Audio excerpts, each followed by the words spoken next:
The story begins with Takaya running away from a couple of monsters who are after him. Just when they are about to attack, something blows them away, and it turns out to be Takaya's class president.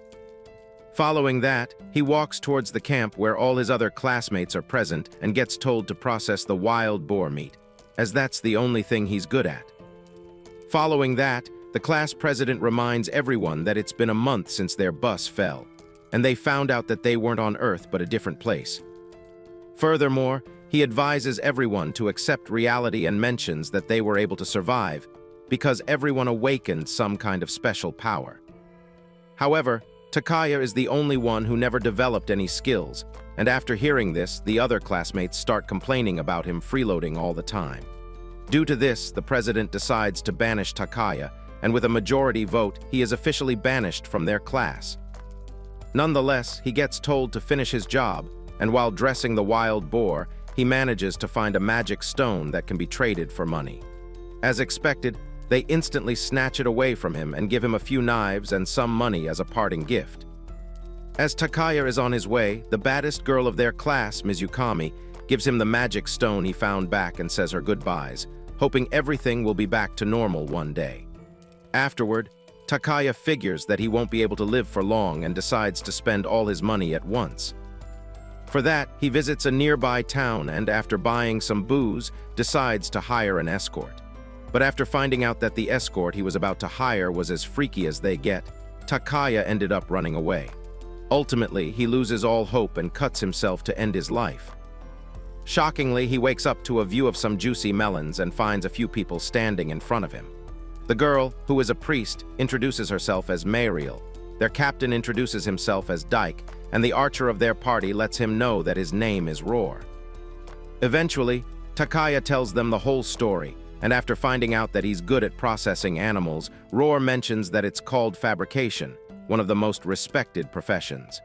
As the name suggests, fabricators turn beast corpses, flowers, and other things into materials. Roar then notices the confused look on his face and says that the magic stone he's holding should be impossible to obtain for a novice. After taking a closer look at that crystal, Dyke reveals that it's a very rare magic stone that requires at least a level 3 or higher to obtain. Ultimately, they suggest going to their guild to measure his abilities as they are in need of talent like his. Takaya instantly cheers up and agrees to go with them. Before long, they arrive at the main city and pay a visit to their guild.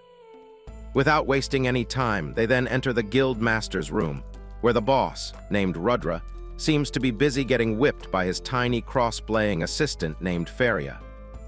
Nonetheless, they show her the magic stone, and in order to verify that Takaya is the one who obtained it, Feria decides to examine his abilities. For that, she gives him tree paper, and even after Takaya puts his hand on it, nothing appears. But he gets told to look behind, and to everyone's surprise, a giant tree forms on that paper.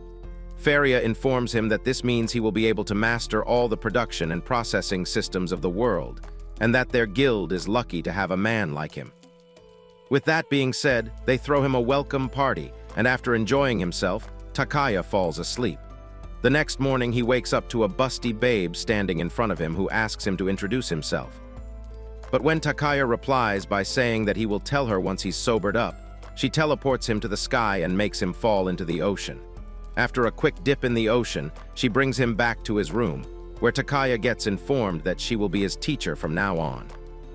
Confused, Takaya questions who she is, and at the same time, Rudra and Feria arrive. Feria compliments Takaya's new master, saying that she looks as good as ever. In reply, she praises Feria for finding her such a gem as well. Before long, Mariel appears, asking what they are doing to Takaya, and gets informed that the busty babe in front of her is named Lady Ever, one of the few people in the world with the title of Sage. Rudra also adds that he can't let such an amazing talent go to waste, which is why he asked for her help in developing Takaya's talent. Lady Ever also reveals that she and Rudra are old friends. Puzzled, Takaya mentions that he thought he was going to start a new life with the guild members, to which Rudra replies, commenting on how Takaya was banished from his previous party. Turns out his situation is pretty similar to Rudra's, which is why he wants Takaya to develop his talent and make the people who kicked him out regret their decision. Furthermore, Rudra asks him to make sure he grows under Lady Ever's wing and not to abandon him once he becomes famous. This ends up motivating Takaya, and he decides to train hard and repay everyone for their support. After promising Mariel and the others to join their party once he has gotten stronger, Takaya prepares to leave. With that, Lady Ever makes a portal appear, and using that, the two of them arrive at her house called the Forest of Sage. Still excited, Takaya reassures her that he will take on the training no matter how strict it is, which Lady Ever seems to like, and tells him to choose whichever room he likes. As soon as he enters the house, Takaya is surprised by how pleasant it looks and enters a room, only to find a couple of slimy monsters already present there. Without wasting any time, Takaya runs away, but with each door he opens, he ends up finding some pretty weird creatures inside. Ultimately, he reaches the last room and opens the door, hoping for it to be empty. But to Takaya's surprise, he finds a hottie inside with every bit of her body exposed. Lady Ever mentions that it's her other apprentice and asks Takaya to keep his little commando under control. Nonetheless, he gets slapped in the face and is introduced to that girl by Lady Ever. Additionally, Lady Ever informs Takaya that despite that girl's young age, her curves are immaculate. Hearing this, she warns Lady Ever not to say any further, or that'll be the end of her. Nonetheless, Lady Ever informs Takaya that her name is Tsubakibaru, and she assists her with her studies. Following that, Takaya tries explaining to Tsubakibaru that all the other rooms were cursed, and he had no other choice. Surprisingly, Tsubakibaru replies that she is aware that Takaya meant no harm, and just when he thought that they were on the same page, Tsubakibaru tells him not to get ahead of himself, as she'll never trust the likes of him. In the end, Takaya gives up and questions where he is supposed to sleep, and gets told by Lady Ever that her room is pretty spacious. But for that, he needs to work hard during the day and get ordered to clean the mansion. Everything from cleaning, shopping, cooking, and laundry, Takaya is forced to do everything, and just like that, a month has passed. Eventually, one day Lady Ever calls for Takaya and after examining his body, figures that he's almost level 4. Afterward, she calls Tsubakibaru, and after giving them a bag full of medicine, lets the two know that they will be pairing up to complete a survivor challenge. While Takaya gets excited to finally do some full-fledged training, Tsubakibaru mentions that she doesn't want to do it with a lecher like him. Nonetheless, Lady Ever ignores them and mentions that there are 2 challenges. The first is to brew a potion, and the second is to create a new knife. When Takaya argues that he can't make a knife, Lady Ever lets him know that Tsubakibaru will be the one teaching him. With that being said, she runs away, leaving the two behind. Takaya informs Tsubakibaru that he doesn't know how to fight and asks her to protect him, but instead of agreeing, she decides to eliminate him instead. Later that day, Takaya gets chased by a couple of monsters, and after managing to slay them, Tsubakibaru mocks Takaya for being such a useless fellow. Furthermore, she asks Takaya about what he has made with fabrication so far and gets told by Takaya that he has made nothing, but is making sure to read a lot of books to gain knowledge. Annoyed, Tsubakibaru can't believe she has to teach someone like this and lets Takaya know that they will be camping as the sun is about to go down. Once they are settled, Takaya cooks some meat for her and forces her to eat some. Seeing her enjoy it, Takaya becomes cocky and mentions how she should be glad to have a cook around. Just then, Tsubakibaru tells him to be quiet, and soon after, the two of them start hearing growls. Tsubakibaru tells Takaya to run back to the mansion and tries fighting the wolf by herself. The wolf manages to pin her down, but she kicks it to get away. Furthermore, Tsubakibaru begins using her true powers, causing horns to appear on her head. Seeing this makes Takaya realize that she is a being beyond humanity, and while he was busy admiring her, the wolf notices Takaya and begins running at him instead. But just as it is about to attack Takaya, the wolf transforms into a girl and falls on top of him. He notices that she is heating up and realizes that this symptom is caused by the poisoning called glebany. However, Tsubakibaru couldn't seem to care less, and when asked if she's not going to help her, Tsubakibaru replies that this is the law of nature and that they can't interfere just because the world ingested some poison. Takaya replies by saying that he was once discarded because of the survival of the fittest, but thanks to Mariel and the others, he survived. This is exactly why he wants the wolf girl to survive, but Tsubukibaru still doesn't agree and ends up walking away. Having no other choice, Takaya begins carrying her on his own, and before long he gets tired and is about to fall when, unexpectedly, Tsubukibaru appears to help him out. She then asks Takaya to call her Akane from now on and mentions that she will be going to find the ingredients for the potion. Once everything is gathered, Takaya works hard to make the recovery potion. Afterward, he takes a sip of it and makes the wolf girl drink it using mouth-to-mouth. The next morning, Akane wakes up, only to find Takaya enjoying the wolf huzz on top of him. Takaya reassures Akane that he was asleep and questions the wolf why she's calling him master. The wolf girl replies that she has always been lonely, sad, and hungry, but the master saved her and made her feel like she wasn't alone. Akane lets Takaya know that he will be responsible for taking care of her, and to start things off, Takaya decides to call her Meek from now on. Later that day, Meek fully recovers, which makes them figure that the potion was a success, and now the only thing left is to create the knife. For that, he begins searching for the iron ore and gets told by Meek that she knows what it smells like. Without wasting any time, she runs away to find it, and when Takaya asks Akane if this can be considered cheating, she lets him know that the mission is not to collect, but to craft. Before long, Meek returns and takes the two of them inside a cave, where a giant sky stone is present. Takaya mentions that it's a precious material they can't handle, and gets told by Akane that there is a sea of iron ore present as well. Thanks to Meek, Takaya now has the chance to practice as much as he wants, and with that being said, the process finally begins. After spending some time with him, Akane starts to understand why Lady Ever paired her with Takaya and believes that she has learned a lot from his kindness. After working day and night, Takaya finally finishes the level 5 knife, and with that, both missions are complete. Takaya then thanks Meek for showing them the way and Akane for her support. Hearing this, she starts to blush and begins yapping mindlessly. Simultaneously, Lady Ever appears and praises Takaya for completing the mission. Afterward, she informs Takaya that he has been nominated for his first job before long. The three of them arrive in the city using Lady Ever's portal. She then questions Takaya if he's planning to go meet the guild master while wearing such an embarrassment of a drip. Meek also adds that he kind of stinks, and Akane advises him to pay attention to his clothing a little more. Thanks to their suggestion, Takaya first gets a low taper fade and then buys a new dress, which promotes him from a 4 to a solid 7. Additionally, Akane mentions that Shirogane will look good on him as well and elaborates that it's the name of the blade he made. With that, they finally arrive at the guild where everyone is present to welcome him. Soon after, Mariel also arrives to greet Takaya and gets shocked after seeing two hot chicks all over him. Nonetheless, Takaya explains that they are his fellow disciples and receives some motivation regarding his first job from her.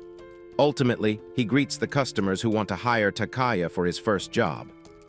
To his surprise, there are two hooded figures, and Faria advises Takaya to be careful, as they are demons from the demon realm. Furthermore, they are high-level demons called enchantresses, and it's possible that a war between humans and demons might start depending on Takaya's attitude. With all the pressure on his shoulders, Takaya asks if they are the ones who nominated him, and one of the hooded figures removes her hood, asking if he's the level 6 creator. She then introduces herself as Mumuru and lets him know that the demon next to her is her caretaker, named Letty. Although Mumuru is one of the 4 heavenly kings who rule the demon realm, she instantly starts bowing in front of Takaya, asking him to create a new magic spear for her. While both Takaya and Lady Ever are shocked to see her bow to a human, Mumuru reveals that if he doesn't make her a new spear, she might die. Apparently, it all started when Letty reminded Mumuru that she was going to be appointed as one of the 4 heavenly kings, and advised her to take care of her magic spear, instead of binging on Netflix all day. But seeing that Mumuru couldn't care less about all the politics, Letty wondered what her mother might think and let her know that the spear is her family's most prized possession. Mumuru reassures her that it's pretty safe in the closet, but as soon as they take it out, the spear breaks in half, causing both the demons to panic. Having no other choice, Mumuru started begging Letty to make the demon fabricator create a new spear for them. but was told that he had already quit due to all the selfish requests he was getting. At the same time, if they were to take the spear to a demon processing shop, her mother would find out about it.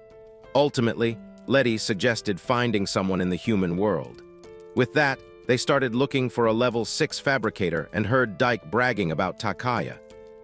After hearing all this, Faria lets Takaya know that this job is pretty risky, and Lady Ever asks if he's going to let this job make him a renowned person, or will he make an enemy of the demon world, ultimately telling him to make the decision on his own.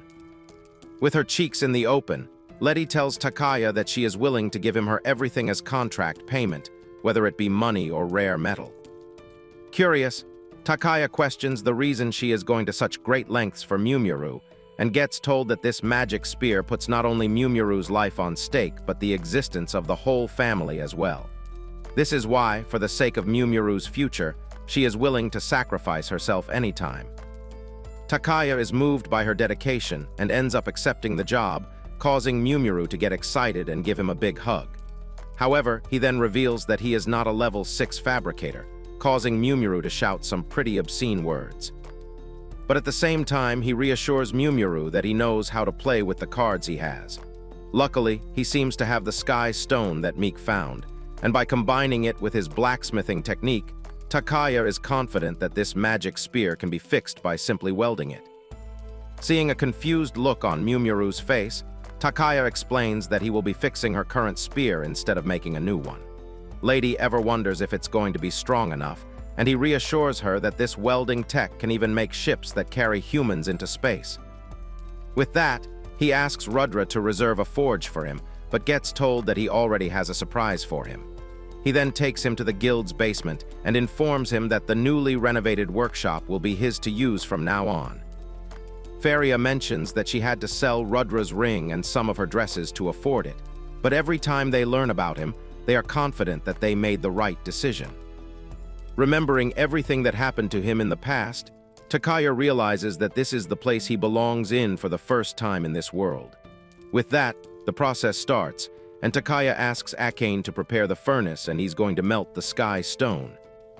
He then asks Mumuru to give him the spear and notices that it didn't break from age, but from some force that was used on it. Following that, he tells Akane to give him some Rensagoke as he needs to combine it with sky stone, and when she argues that mixing them together can ruin the sky stone, he asks her to believe in him. She ends up trusting him and mixes the two materials together, and using this combination, Takaya ultimately manages to fix the spear. Once he's done, Takaya asks Mumuru to channel her magic into the spear, and to her surprise, it starts working like it did in the past. While it's not back to normal, it's more than enough to keep her mother's eyes off of it. With tears in her eyes, she thanks Takaya for saving her life and is about to discuss the reward when suddenly, both she and Letty notice a slave collar on their necks. Lady Ever then reminds them that they were willing to pay whatever price they wanted, and currently she only has one request, that is for the two of them to become Takaya's slaves. When Takaya tries to argue, he gets told that in business, it's natural to push the limits, and since he has completed a high-risk job, he has the right to take a suitable reward. Mumuru also asks Takaya to accept it, as she is willing to do whatever it takes to protect her family's name. Without giving him a chance to think, Lady Ever begins manipulating Takaya, telling him that he can have women's status and honor, asking what he seeks with his ability. But to everyone's surprise, Takaya mentions that with this power, he wishes to save people from being put in chains and help those who have lost their chance to be happy. His ultimate goal is to abolish the system of survival of the fittest. After his failed attempt to impress the baddies nearby, he gets told by Lady Ever that she was just joking. Furthermore, Lady Ever tells the demons to take the magic spear back to the demon realm, reminding them that they still have to return with the reward. Mumuru thanks Takaya once again, and with that being said, she prepares to leave for the demon realm. However, Letty reveals that she will be working as Takaya's maid at the guild for a while, reminding them that the reward payment includes her as well. Takaya lets her know that he already turned it down, but Letty gently hugs him and lets him know that she is confident in her ability to spot a man with talent. With that being said, she ends up kissing him in front of everyone. A few days later, the townsfolk begin talking about the newly made potion they sell at the guild, which has a good reputation for its purity. They further mention that it's thanks to the newbie fabricator whose name is Takaya. But little do they know that the class president, named Harukawa, is in town and gets informed of Takaya's new adventures. Before long, the potion that Takaya made starts selling like crazy, and thanks to it, the guild that was in trenches before is finally starting to bloom. However, Faria tells Rudra not to put too much pressure on Takaya, and Lady Ever also warns him that even a scratch on her disciple will result in his little guy getting chopped. Rudra gets scared after hearing those threatening words and asks Letty to check up on him, and she lets him know that Takaya has forgotten to eat and sleep because he is too absorbed in his work. Meek also mentions that he is overdoing it and suggests dragging him out. Just then, Mida adds that the perfect candidate for that has arrived, and that turns out to be Mariel and the others. Rudra instantly runs up to her, asking her to drag Takaya out of his workshop and hang out with him. With that, she enters his workshop, asking if he's busy, to which Takaya replies that he'll be done with the final potion soon. However, she reminds him that he promised to join their party once he's independent, but although Takaya isn't against it, he lets her know that he still has his current job to do.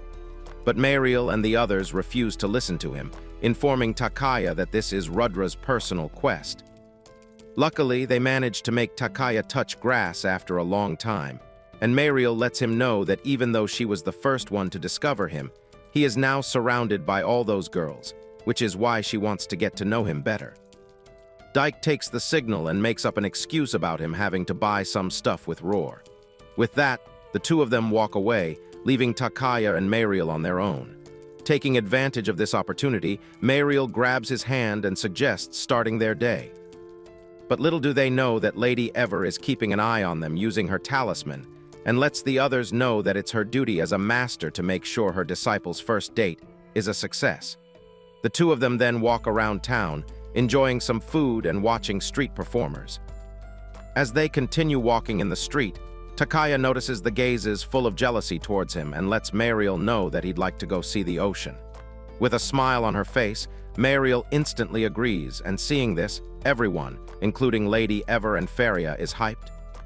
Once they arrive close to the ocean, Mariel comments on how Takaya has been straining himself lately and asks him to tell her if he has any problems.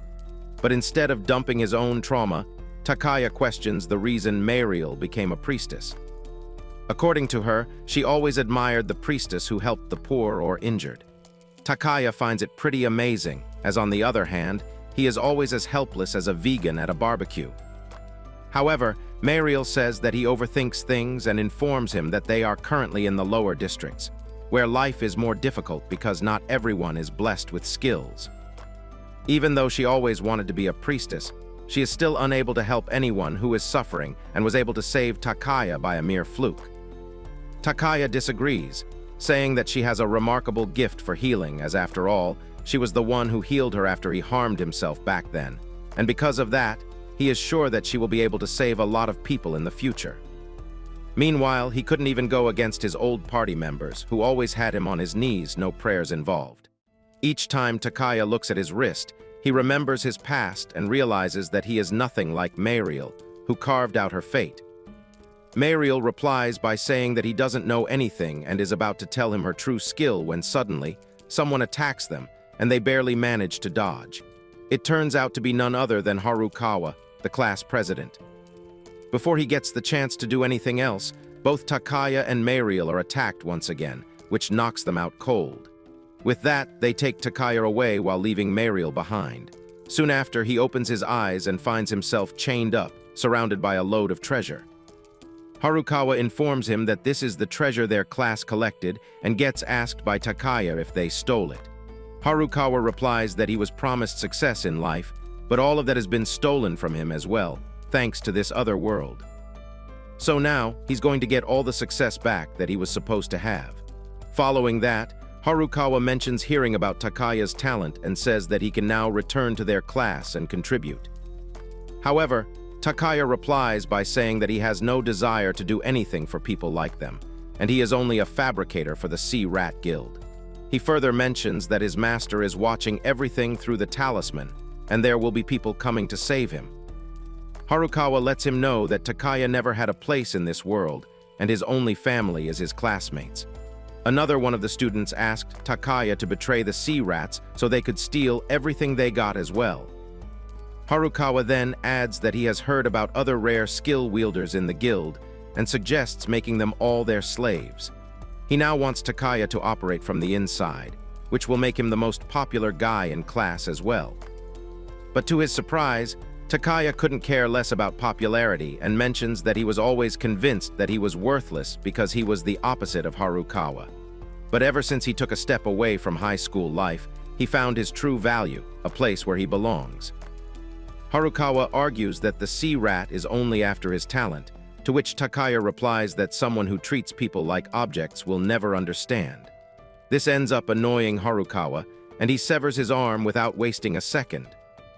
He then asks Takaya if the sea rat guys will really come to help now that his future as a fabricator has been destroyed.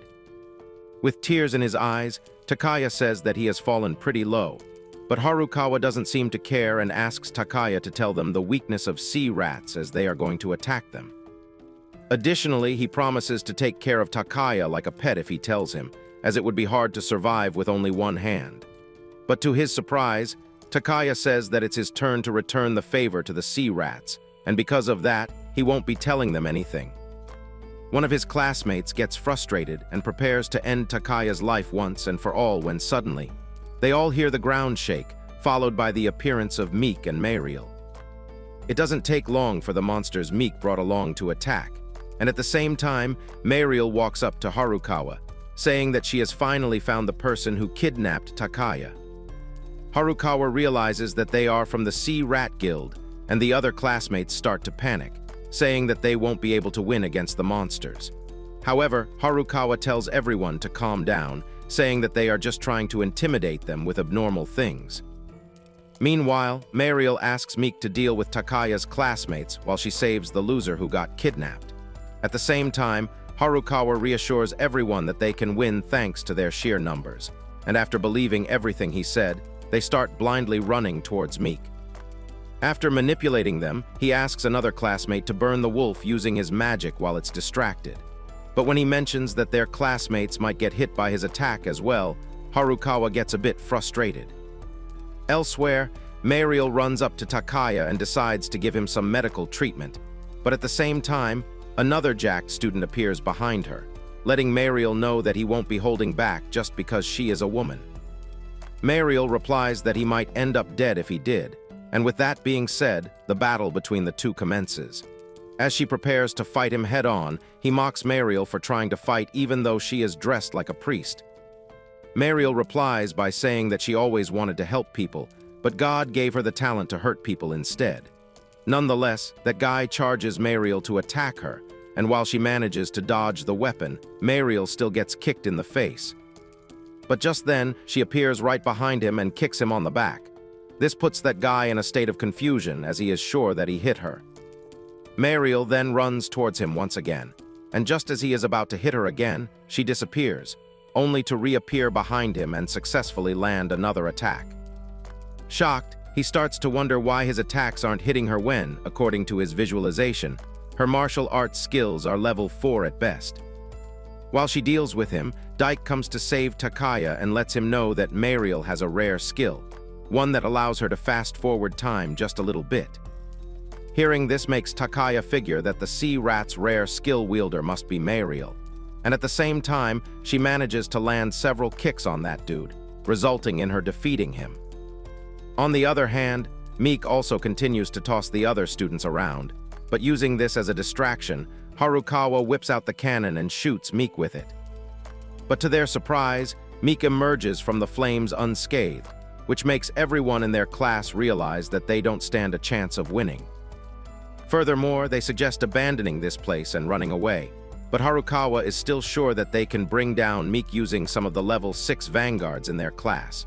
Furthermore, he mentions that even if they can stop the monster for a while, they can burn it to death using magic. This makes one of the classmates question if he wants to sacrifice their vanguard, to which Harukawa replies asking if they don't understand something so simple and mocks them for being muscleheads. Hearing this makes everyone lose their trust in Harukawa, as they all drop their weapons and raise their hands to surrender. Witnessing this makes Harukawa wonder why this is happening, as he was supposed to be the chosen one, and gets told by Lady Ever that they were simply following him because of his skill. On the other hand, they chose Takaya of their own volition and would do anything for him. Meanwhile, Takaya informs the others that he kept everything about the sea rats a secret, but he won't be able to perform his duties as a fabricator anymore. This makes Lady Ever ask why he goes to such lengths for such stupid things, to which Takaya replies that it's because they accepted a piece of trash like him as their ally. Just then, Dike appears and tells Takaya that he is their hope, and no one can take that future away from them. Following that, he asks for Takaya's hand and uses his healing spell to fully restore it. Mariel then informs Takaya that it was Dike who took care of him back when he harmed himself, and while he doesn't look like it, Dike's a great healer. This makes Takaya figure that Sea Rat's rare skill wielders not only include Mariel, but Dike as well. Dike mentions that he always wanted to be a manly knight, but instead, he was given the power of healing. There was a time when he thought he didn't need a talent that wasn't manly, but Sea Rat still took him on as a knight. Neither he nor Mariel was blessed with a talent they longed for, because of which they lost the place where they belonged. But according to Dike, Takaya has a tremendous gift as he can understand people's pain, and Mariel is sure that his creation skill has the power to change this world. This is why she asks him not to take the entire burden on himself and rely on people when things get hard. With that being said, they all return to the Sea Rat Guild, where everyone is glad to see him unharmed. Once everything is settled, Takaya gets asked about what he is planning to do with his classmates, and to everyone's surprise, he suggests giving them another chance, as it must have been hard for them to leave their homeland so suddenly. However, the girls aren't so merciful and are ready to chop their heads off. Following that, Roar intervenes and says that they are 7 people short, which makes him realize that one of his classmates, Minagawa, isn't here, but he is sure that she must be doing well. But little does he know that she has already betrayed her other classmates, and is now ready to steal Takaya's roots using her void power as well.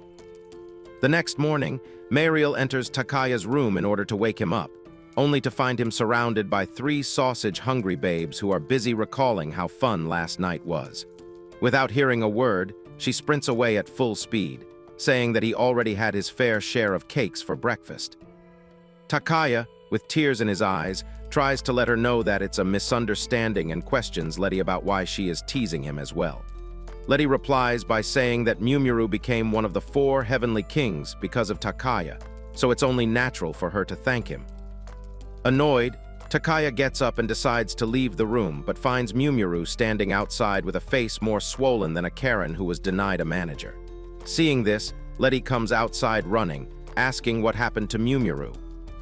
This causes Mumuru to tear up and beg Takaya to come to the demon realm with her. When he asks her the reason, Mumuru explains that a few days earlier, she was busy celebrating the fact that she became one of the 4 heavenly kings, and that no one was suspecting the fact that her spear was damaged. Thinking about all that reminded her that Letty was enjoying herself with Takaya, which annoyed her to the point that Mumuru decided to go to bed. However, she was stopped by her mother, who questioned if she really planned on putting off her work and going to sleep in peace. Furthermore, her mother told Mumuru to show her the spear and mentioned that the light of the holy sword is leaking faintly from the spear. Having no other choice, Mumuru tried acting dumb and mentioned that no one would be dumb enough to repair it using human technology. But before he could even finish the sentence, her mother struck Mumuru with a sucker punch and ordered her to bring the buyer who fixed it for her. That is why if she were not to bring Takaya to her mother, she'd be in big trouble. Hearing all this makes Takaya think about how Mumuru is his first customer, and his connection to the enchantress will surely benefit the sea rats. But above all, it's for Mumuru's sake, so he's ready to go. Before long, the others arrive as well, and although Rudra agrees to respect Takaya's choice, he refuses to let him go alone. This is because Takaya has a rare level 9 skill, which even in the demon realm is extremely valuable. For that, he will have some of the guild members escort him. But since the interaction between demons and humans must be done in secret, He can't let people in groups like Mariel, Dyke, and Roar enter. Meanwhile, Akane will be taking Letty's place as a receptionist, which only leaves Lady Ever and Meek to act as his escorts. However, Lady Ever apologizes, saying that there will be a meeting of the Council of 6 Sages, and for that, she'd like to bring Meek as her escort. Takaya gets surprised hearing about the other sages, and gets informed that during the battle between humans and demons, the 6 sages formed the vanguard of the humans. While Lady Ever doesn't really want to go, she has a letter with magic infused in it that goes off after a certain time and would send her flying to the council. Takaya is shocked to hear about this letter and mentions that they can make something interesting using it. Lady Ever agrees and says that she can give him as many as he wants, as it'll be a great opportunity for her to flirt with her disciple as well. At this point, Takaya begins to wonder who to choose, and unexpectedly, Faria ends up volunteering. When Takaya gets shocked after hearing this, Faria questions if he thinks she is a tiny girl unable to do anything on her own. With that being said, the two of them, including the demons, enter the demon realm through a portal. And as soon as they enter, Letty tells Takaya to cover his mouth as miasma is poisonous to humans. While Takaya figures that he can use miasma to create something as well, Mumuru decides to fly him to her mother's castle. Meanwhile, Letty decides to stay back as they have entered the land of the Zanma demon lord. Zamna's lackeys instantly end up surrounding her, asking what she is doing in their territory. On the other hand, Takaya, along with Mumuru, is forced to hide as well, but due to the strong miasma in the air, Takaya ends up sneezing. This ends up alerting the guards, and having no other choice, Faria asks Mumuru to take Takaya, reassuring her that the two of them will be right behind after clearing this place up. With that being said, Letty prepares her dark lightning skill to attack the lackeys, and when asked if they are going to fight, Letty reveals that she is what his ancestors once called a nightmare. Meanwhile, Mumuru manages to safely take Takaya into her territory, where she is greeted by several younglings. Furthermore, they notice the presence of Takaya and question the reason a human is present in the demon realm. Mumuru lets them know that the human is her guest and asks them not to tell anyone. When one of the boys gets confused, his friend reveals what the two of them might be planning to do behind closed doors. Just then, Takaya notices one of the girls coughing, and Mumuru decides to take care of her, asking the others to go away. Following that, she makes a snake enter her body to suck the miasma, later informing Takaya that some of the younglings with weak constitutions can't completely handle miasma. Since it's her primary role to protect the young demons as one of the 4 heavenly kings, she always does this. After seeing all this, Takaya requests Mumuru to let him borrow some potatoes and mentions that no one should suffer because of their natural constitution. Afterward, he cuts the potatoes and makes a dust mask using it to prevent miasma from entering their bodies. For the time being, he decides to stock up enough for a couple of weeks, but isn't sure what might happen afterward. Suddenly, 2 demons named Rami and Yami appear, telling Mumuru that her mother has ordered them to bring the 2 of them to her castle. They then notice the mask Takaya has made and, after finding it quite interesting, decide to take over the production process. The people who start wearing it comment on how the pain is gone, and thanks to it, they won't have to live in fear of miasma anymore. The girl who was coughing before gave Takaya a kiss on the cheek as a thank you gesture, causing Mumuru to realize that her competition just went up. Eventually, they all arrive at the castle, and when Mumuru questions her maid about whether her mother is in a good mood, they straight up disagree. After they enter the castle, Takaya tries his best to encourage Mumuru by saying that he is sure her mother can sense her sincerity, and someone who cares for her people is a true example of a lord. But before he even gets to finish, he sees Mumuru flying and crashing into the wall behind, followed by her mother complaining about her being late. Following that, she introduces herself as Azasha, the former general of the succubi and the mother of Mumuru.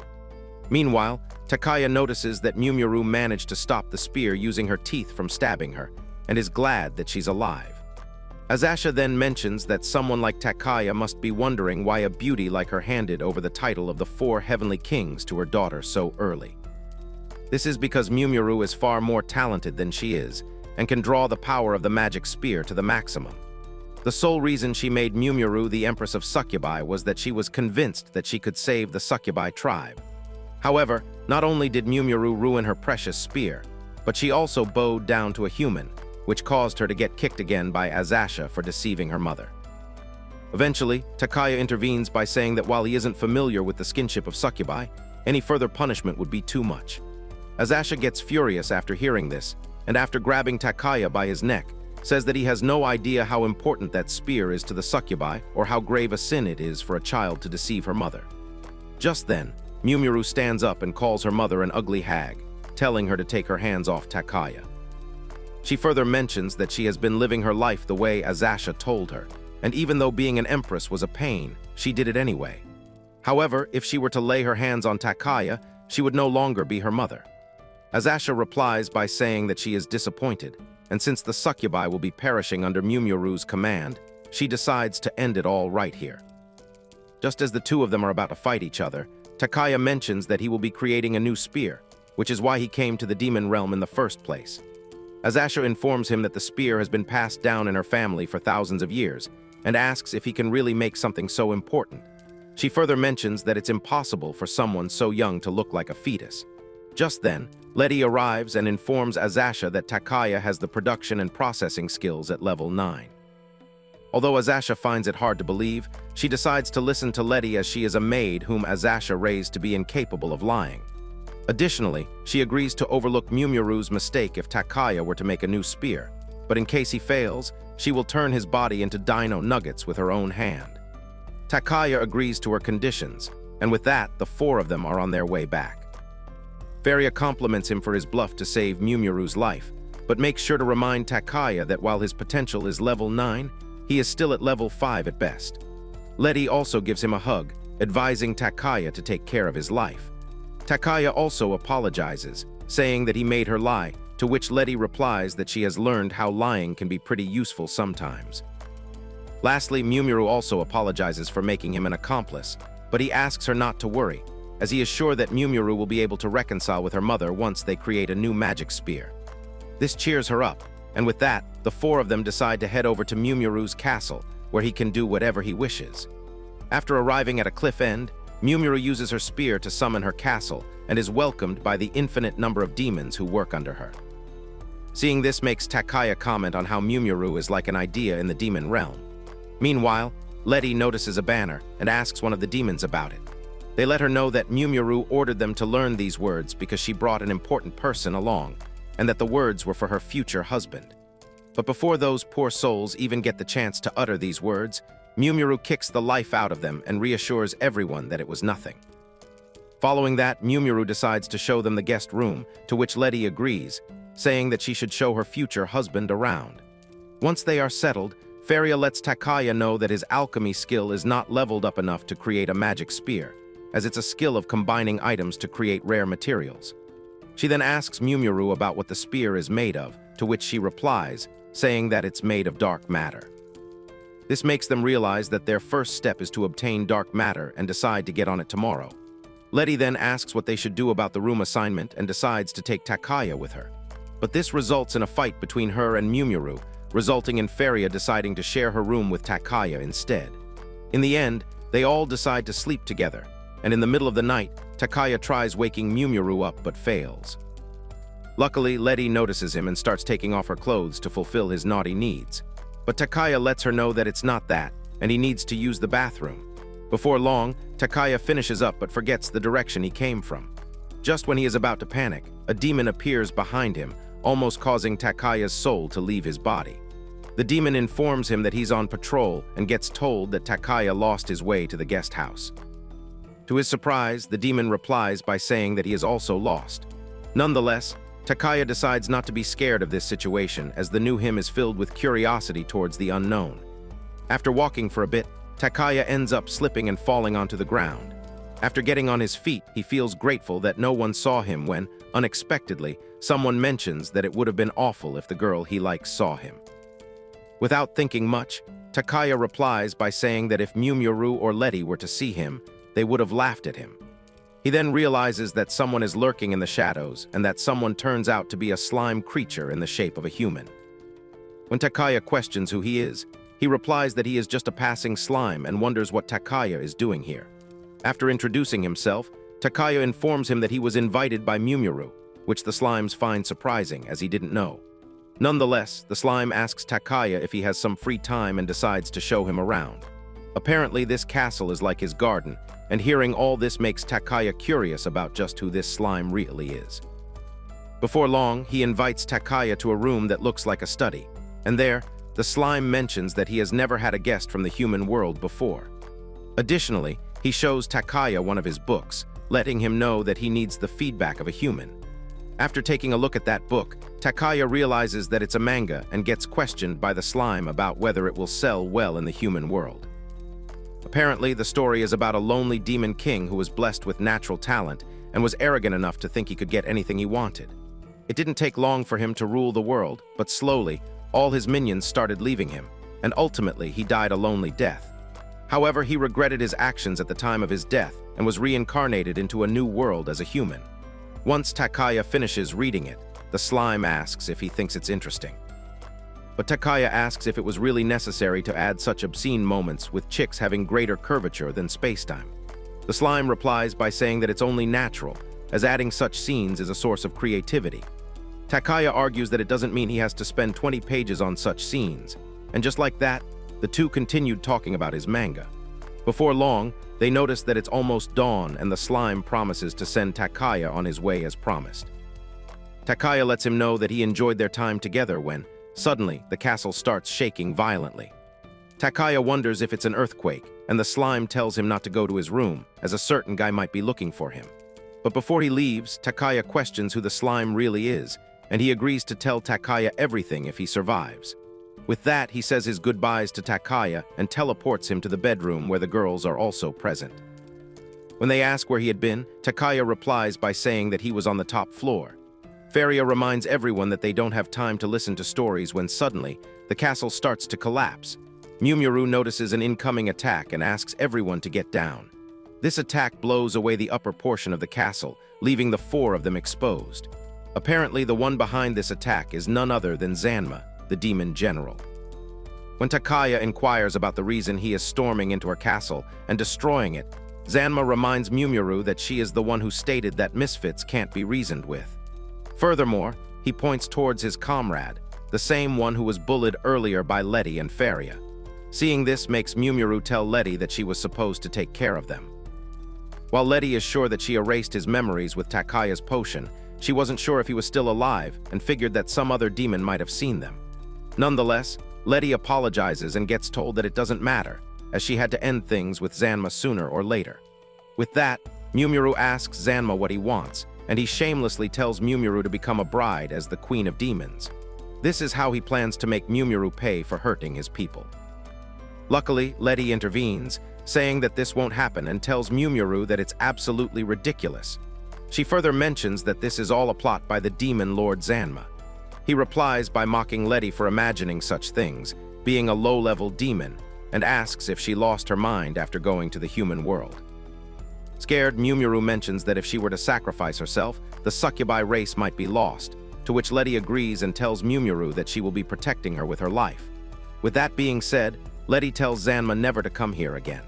Simultaneously, Faria appears right above him with her weapon and prepares to attack him with her skill named Storm Helix. While he manages to dodge most of the arrows she shoots, one of them ends up piercing him. Letty then joins the battle and begins attacking Zanma with the help of Faria. She then asks Mumuru to do her job, and using this open window Letty created, Mumuru throws her spear towards Zanma and manages to stab him right in the chest.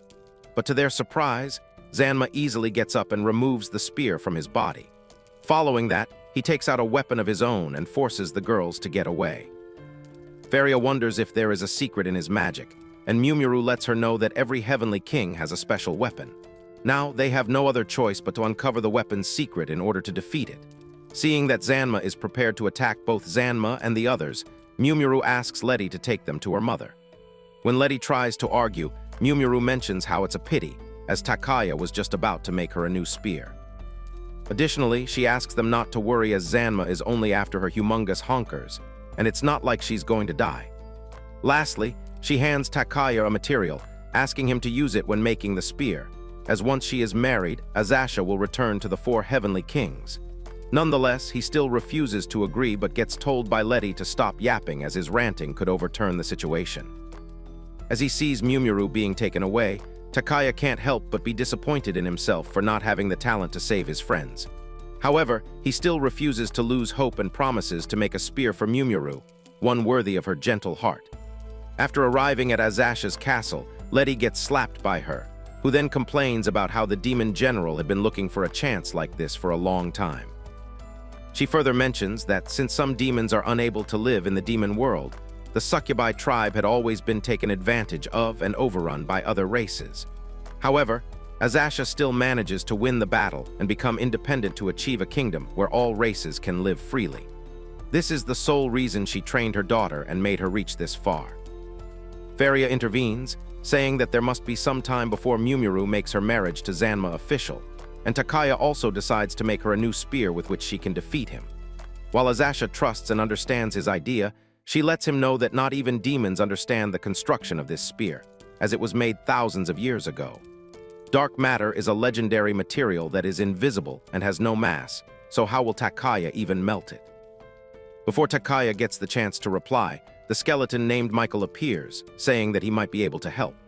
When Faria asks how a skull can even be of help, Michael lets her know that he has a lead they could follow. Azasha intervenes, telling Takaya that if Mumuru's and Zanma's child is born, the succubi race will end, and the weak will be cut down. Furthermore, she asks if he's really prepared to take it on, to which Takaya agrees, saying that he promised Mumuru to help. Afterward, they return to the destroyed castle, where Takaya asks Michael if he found any leads. Luckily, he manages to find an item, and after informing them that someone called Wurg would have answers, asks others if they have something that can draw his spirits in. Faria comes in clutch and gives Takaya her teddy bear, which makes him mention how adorable her hobby is. Eventually, Wurg's spirit enters the teddy bear and takes over its body, disappointing Faria, as something that was once a cutie now has the voice of a military officer. Michael then asks Wurg if he recalls anything, and asks him about the hidden room he ended up in once. Apparently, it's the oldest area of the castle, existing long before Mumuru herself. Hearing this brings tears to Wurg's eyes, as he always hoped his blunder would be of some use to everyone. With that being said, they all enter the castle and start searching for that room. Before long, they run into a demon wearing a maid's dress who introduces herself as Mary, letting them know that she has been assigned by her lord to guard this room. Letty asks her to let them pass as Mumuru is in grave danger, but to their surprise, Mary doesn't even seem to know who Mumuru is. Letty starts getting furious, and when Takaya tries to calm her down, Mary ends up hearing his name.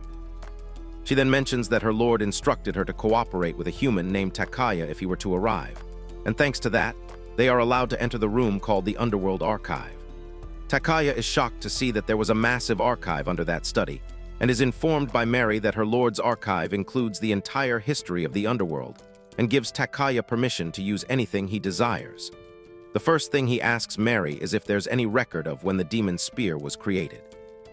Mary replies by saying that the hammer and the books used in the forging process are stored here, which makes Takaya realize that he can use them to recreate Mumuru's spear.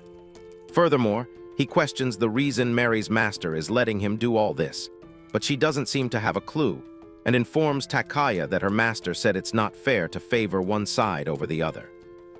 Nonetheless, Takaya decides to focus on making the spear for now, as he is sure that he and the slime will be seeing each other once everything is over. Eventually, he manages to find the book that contains details about the spear and is shocked by how much detail is recorded. After reading it carefully, Takaya finds out that he will need an undead dragon's breath, and Letty talks about how she can't just let Takaya risk his life for something like this. However, Takaya lets her know that they have come this far and he is willing to take the risk. Remy also adds that undead dragons are considered a threat to demons as they are one of the mightiest disasters. They lose all reason and run amok, destroying castles. This is why it's considered dangerous to venture out in the underworld. Takaya questions if by destroying castles, she means the castle they are in now. Suddenly, they all hear a loud roar, and it turns out to be the undead dragon they were just talking about. Without wasting a second, they run towards the balcony and notice a giant dragon flying over them. Before they get down to business, Faria gives Takaya a letterhead that can teleport him away from the underworld, as the guild will never permit him to put his work before his life. Following that, Letty asks Takaya to stay behind and warns him not to breathe the rotting mist the dragon spews because it's toxic. With that being said, the demons charge the dragon, and while they do, Takaya asks Feria to attack it while the demons have its attention and cut the organ that the demon uses as its pilot light. Simultaneously, Werg also comes running with a bottle to collect the pilot light. Meanwhile, Letty and the others start to attack the dragon, but it seems to be resisting, not showing its pilot light that easily. On the other hand, a mosquito lands on Takaya's neck and bites him. Feria asks if something is wrong, and at first, Takaya dismisses it, but soon after, his whole body starts feeling weak and numb. Following that, they notice a ton of similar mosquitoes flying around the dragon. Apparently, since the demons have a great advantage in speed and power, the dragon takes it away using these insects. Having no other choice, Letty and the others end up getting away from the dragon. Takaya notices that the poison of those mosquitoes isn't too much of a hassle to deal with. Furthermore, he asks Remy and Yami what they can do if the threat of mosquitoes is eliminated. Both the girls reply by saying that there's no method of fighting off the swarm of mosquitoes, as such is the truth established many millennia ago. Nonetheless, Takaya gets to work and decides to make a potion that can eliminate the bugs.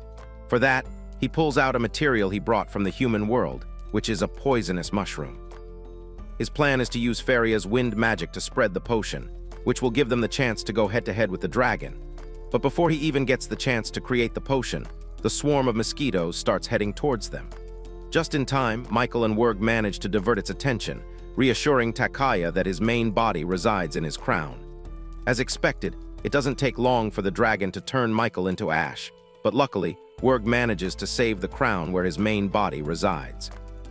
In the meantime, Takaya locks in to prepare the potion, and before long he's done. Takaya then asks the demons to put the incest repellent on their bodies, and after doing so, all three of them fly into the swarm of mosquitoes. To their surprise, they start clearing a path for the demons, which gives them hope that it can work. While the others manage to restrict the dragon's movement, Letty throws the potion towards the dragon. Feria uses this chance to use her bow and arrow skill to break the potion bottle. This covers the dragon's body with the potion, eventually eliminating all those mosquitoes. Following that, Feria uses another one of her skills called the Fairy's Ballista to attack that dragon and create a hole in its chest. In a state of anger, the dragon opens its mouth to attack, giving them the perfect chance to gather the material. Instantly, both Letty and Takaya fly towards the dragon. After entering the dragon's mouth, Takaya uses his dagger to take a little slice of that dragon's breath. Ultimately, they manage to collect some in the bottle and get out of there safely. Letty praises Takaya for doing a good job, while he asks Mumuru to wait just a little longer for him. After returning to the workshop, Feria puts a bandage on Takaya's hand because of the burns he received, and with that he decides to get started. But as soon as he grabs the hammer, Takaya's delicate hands start to hurt. To his surprise, Letty offers to help and distribute the help, and seeing this, Feria joins in as well.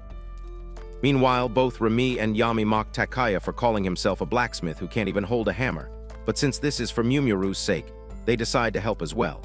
At first, Takaya made a large version of the furnace Akin taught him and lit it up using the dragon's breath. The old and broken spear starts to melt and turns into its original state. With that, Takaya begins striking it with his hammer and realizes that this is what dark matter feels like. After hitting it for a while, Letty advises him to take a break, but he refuses. It doesn't take long for Takaya to eventually create a new spear, surprising everyone, including Remy and Yami, who were mocking him earlier. But to their surprise, Takaya tosses it into the fire, as this was just a test that proves that the blueprint is right. Now they just need to repeat the process until he levels up to level 8. With that, Takaya continues working hard on making the spear while remembering everything he has been through. Ultimately, they are able to construct the spear Takaya had in mind, and decide to call it Triuval. At the same time, Azasha appears in the workshop as well, informing the others that she got a letter from Zanma, where he informs her that the cheek-clapping ceremony will be taking place today. Azasha further mentions that she won't be able to help due to her position and asks the twin maids to take care of her daughter. With that, they all decide to head to Zanma's castle, but before he leaves, Mary gives him a letter from her master in which he wishes Takaya good luck. On the other hand, Mumuru, who is imprisoned, gets informed that the ritual will be starting soon, and before long, she is forced to head outside where several demons are gathered to witness it. Mumuru stands there in despair when suddenly, she hears Takaya's voice, who informs Mumuru that he brought the new spear as promised. Zanma finds his arrival pretty interesting and praises Takaya for being different than an average human. Furthermore, he tells Mumuru to take the spear and fight him in perfect conditions, as before she didn't even have a spear. Meanwhile, Takaya walks up to Mumuru, and after apologizing for what he's about to do, Takaya ends up kissing her in front of everyone. Turns out he used it to distract the demons and wants to use this time to explain his plan to Mumuru. Once he's done telling her the plan, Zanma mentions how he didn't know she had such a close relationship with a human and asks if she has finished saying goodbyes. When Mumuru tries to insult him, Zanma mentions that he will break her spear 3 times. Hearing this, Takaya informs Takaya that everything is going according to plan. Meanwhile, Letty and Faria start praising Takaya for unlocking level 1 intimacy in front of everyone, but with a sad expression on his face, he reveals that Mumuru will lose, asking Remi and Yami if he's right about that. When Faria asks Takaya what he means by that, he replies by saying that the whole conflict has been going according to Zanma's way because both Remi and Yami are connected to him and working as spies. The first time he noticed it was when the spear broke when it was brand new, and the second time, they got ambushed at the secret transfer location. But the thing that confirmed it was when all 5 of them were making the new spear, and the reason it was completed at the same time as Zanma's wedding invitation was due to the fact that Remi and Yami were adding the level that Takaya was lacking at that time. Turns out the 2 of them also have the fabrication skill, and made a lot of changes to the spear to make sure Zanma would win, and the trick that would break the spear with 3 hits. When Letty finds it hard to believe, Remi and Yami end up agreeing with what Takaya said. On the other hand, Mumuru lets Zanma know that his plan was exposed by Takaya, and before they start, she questions the reason Hell gained peace after the ceasefire with the human world. Zanma replies by saying that the reason Hell didn't let the humans lose is because it got weak. According to him, their ancestors had a strong military and high technology. The strong demons ruled the country while the succubus protected the family, but due to the succubus's appeal, the perfect system was destroyed. As that was a grave mistake, he now wants to restore Hell to its prime time. Mumuru mocks him, saying that nothing about Zanma is strong as his strength comes from the decoration he got from his parents. Zanma lets her know that he doesn't care as his mission is to engrave his name in history, and the first step will be this fight. With that being said, the fight between the 2 begins, and instantly Zanma attacks, sending Mumuru flying and crashing into a wall. On the other hand, Letty questions the reason those 2 betrayed them, and they reply by saying that they possess a strong power that is nothing comparable to Azasha or Mumuru. But still, they have to live like maids and don't want their kids to live the same life. Zanma promised to give them a position that matches their power if they cooperate with him. Letty replies by telling them that they chose the wrong path, as Mumuru has all the qualities that future succubi need. Since she believes in her, taking care of Mumuru, who carries her dream, is her pride as a maid. However, those 2 still fail to believe in Letty and are sure that a disappointment like Mumuru can't do much. Meanwhile, Mumuru gets back up and continues the fight, but after getting hit by his kick, she crashes onto the ground. He then mentions that succubi can't surpass a demon and asks her to let demons rule while succubi quietly stay at their own place. However, Mumuru still gets back up, saying that she won't be restrained and will keep fighting back. Filled with rage, Mumuru begins attacking Zanma with her spear, and after exchanging a couple of blows, her spear ends up breaking. Everyone starts cheering for Zanma while he gains even more confidence. Suddenly, he notices his hand acting differently and wonders what is going on. Apparently, Takaya not only found details about Mumuru's spear in the book, but also about Zanma's weapon. He learned that Zanma's weapon had the ability to suck the power of enemies and gain an immortal regeneration ability. Even though Remi and Yami tried adding a trick to the spear, so did he. Takaya acted like he was just leveling it up, but in reality, he added the world's most deadly poison and rubbed it as much as he could on the spear. Due to the pain, Zanma is forced to let go of his weapon, and now he has to fight Mumuru unarmed. With that, Mumuru runs towards Zanma, and in a state of panic, he tries stabbing her with his secondary weapon. But to his shock, Mumuru stops it with her teeth and prepares to counterattack. At the same time, Zanma tries punching her as well. While she manages to dodge his punch, Mumuru's punch lands on his chest. Since it's not enough to take him down, Zanma suggests fighting each other until one of them is down, but Mumuru replies by saying that she is not planning to play his game. Zanma then notices a letter stuck to his chest, the same one Takaya was given to use in case of emergency. Soon after, the letter transports Zanma to a place where all 6 sages are present. Lady Ever informs the others that this is the doing of her students, who exposed his lies, and begins bragging about them. Furthermore, she asks the Princess Knight to deal with Zanma, who complains by saying that her requests are always so sudden.